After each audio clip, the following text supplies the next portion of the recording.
मेरी कोख में मानी लाती बेटी मेरी मोई सलाम नाइया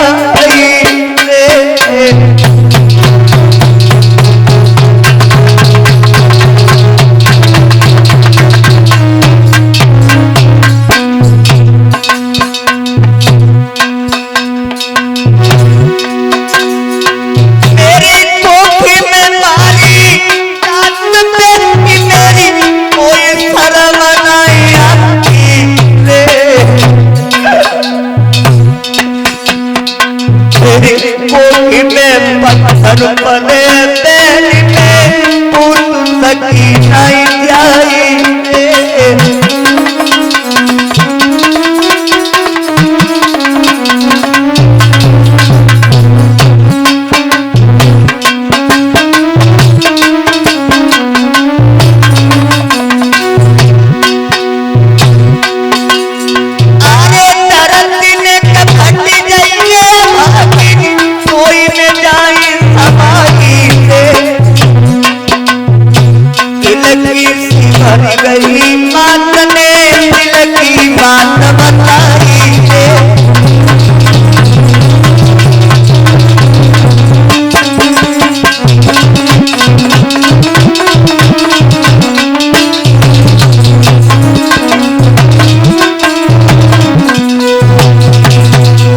महाराज कहने लगे देख लिया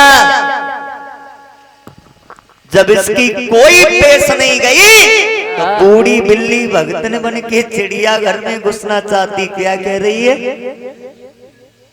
मैं तुम्हारा बच्चा खिलाऊंगी। महाराज जिनके कोई पुत्र पैदा नहीं होता है उन्हें दूसरे के बच्चों का भी कोई दर्द दुख नहीं होता है, और मैं अगर इन्हें अपना बच्चा दूंगी तो बात सुनो, ये क्या करेगी महाराज? क्या करेगी बताओ? कि जो मैं इसको बच्चा दूंगी ये गला घोटी खा जाएगी। क्या करेगी? हाँ महाराज, ये मुझको मारी गिराएगी, ये मुझको मारी गिराएगी। तुम्हें गिरेगी?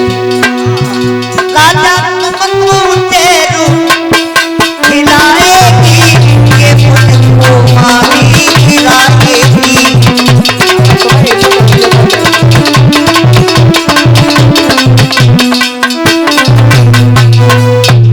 महाराज महाराज ने इतनी दुर्दशा अपनी रानी की देखी है तो महाराज के आंसू निकल आए, और जो छोटी वाली ने रोते देखा महाराज को, बोली क्यों महाराज तुम भी रो रहे हो?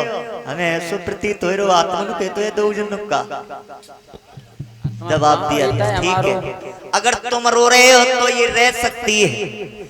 महारानी का हाथ पकड़ के झकझोर दिया, बोली बात सुन, देख तुम घर से भाग जाएगी चली जाएगी तो मेरे परिवार की नहीं है, मेरे खानदान की नहीं है, मेरे रिश्तेदार नहीं है, और बात सुन अगर रहना चाहती है तो बोली सुन, अरे जाना है तो राह पकड़ी और रहना है तो खेतों पे।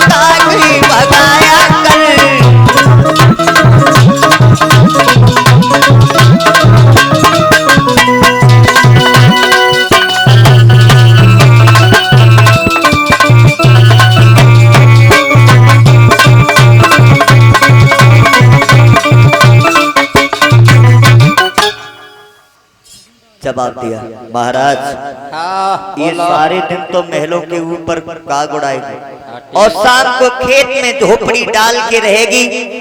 पूछो इससे मंजूर हो?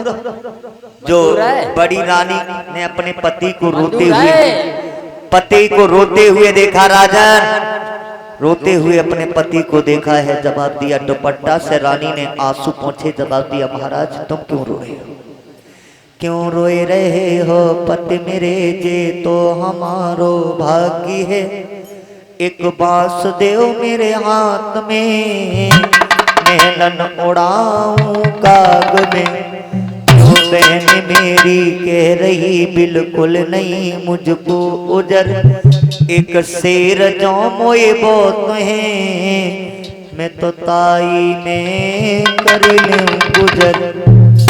मुझे मंजूर है बहन। एक नीले कलर की साड़ी दी, ऐसा ही नहीं कि जय नील को लेगा दयो गजी की साड़ी,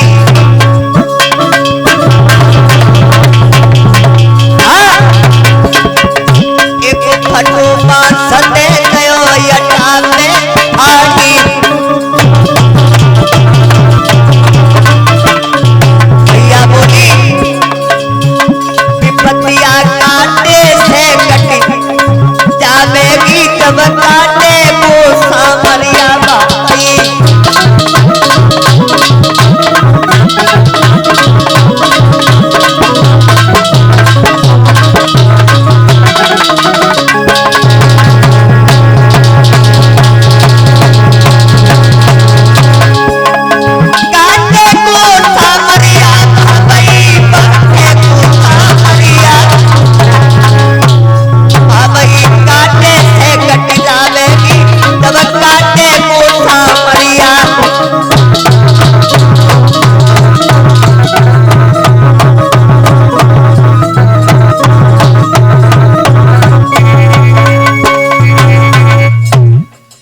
भाइयों